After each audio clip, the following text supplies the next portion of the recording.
I was saying before that I've personally observed a correlation between the UV index and the amperage input into the batteries from the solar panels.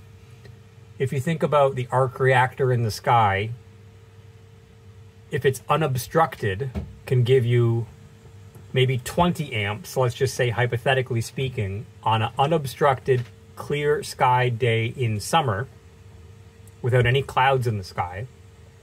And then you compare that to an overcast day with a very low UV index where the sky is covered in cloud coverage from one sky to the next. You'll see a low UV index on your weather report, and also you'll notice your amperage input to your batteries that you're charging will be low as well. So right now, as you can see, we have this wet blanket in the sky. And normally in the summer months, I can get something like 17, 18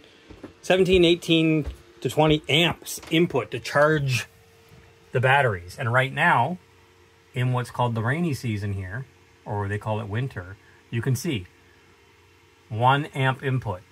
So one important thing to understand when you're getting off-grid is the difference between watts, between volts, between amps, AC, and DC. These are fundamental principles of electricity that even if you're the most holiest vegan person in the world who's never done nothing to nobody, the laws of electricity will not bend to your will. You will electrocute yourself even if you're the holiest of holy persons. You will run out of batteries even if you're a good person. So being a good or bad person has no reflection on the laws of electricity. So have a backup plan, and then have a backup plan for your backup plan. That's my advice for getting off grid. And it all starts with being honest at your electricity needs.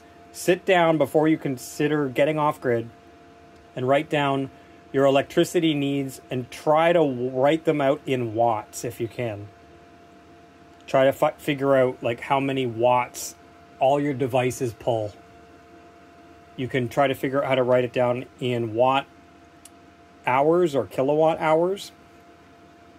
Ultimately, you get into kilowatts though, because like, for instance, this Vevor distiller here will take 750 watts.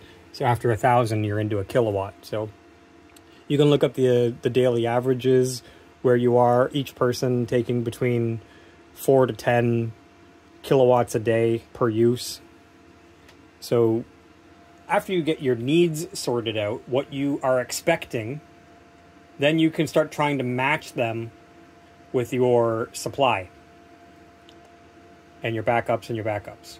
That would be my honest advice. So it takes some time to write it all down. Or you can come see me in person at Love Farm Stay and we'll go over it all in person. You can take notes. Fly into Faro International Airport. Come see us at Love Farm Stay. That's lovefarmstay.com. Take care, everybody.